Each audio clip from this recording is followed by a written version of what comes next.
Hey guys, welcome back to Free Car Repair. Our mission here at the garage, guys, is to save you as much money as we can. That's why we make these absolutely free videos. Let's go ahead and start on it now.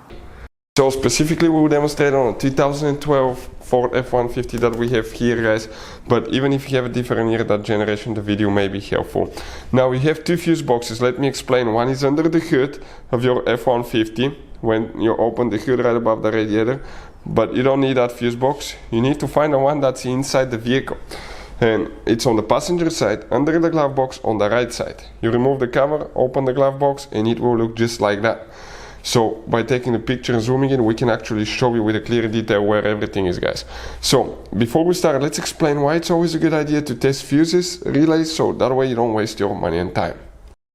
So let me explain why it's super important, guys, to test fuses. Fuses, not often you can see if they're burnt or they're good. Sometimes they may seem perfectly fine, you think it's a good fuse, you put it back in, and you end up spending money and time on parts and problems that do not exist, guys, when all you had to do, test your fuse, find out it's bad, replace it, fix your problem. So we will have a video how to test a fuse, okay, different kinds of fuses, and how to test relays, guys. We're going to put the link in the description of the video below, specifically to that video. Please check it out.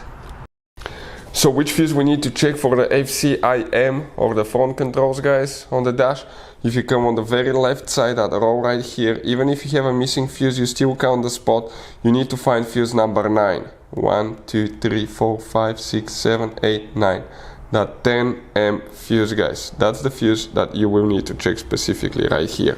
So check that fuse. If you need to buy cheap fuses and relays, we'll put the link in the description of the video below where you can get them at a good price. Hey guys, hopefully the video was helpful. If you have any questions, don't hesitate to let us know. Leave a comment below. We'll try to make a video for your specific problem. Like, subscribe, comment, let us know what you think. And guys, by the way, we have more than 19,000 free repair videos on our YouTube channels, videos that can save you thousands of dollars in repairs. Thank you for watching and see you next time.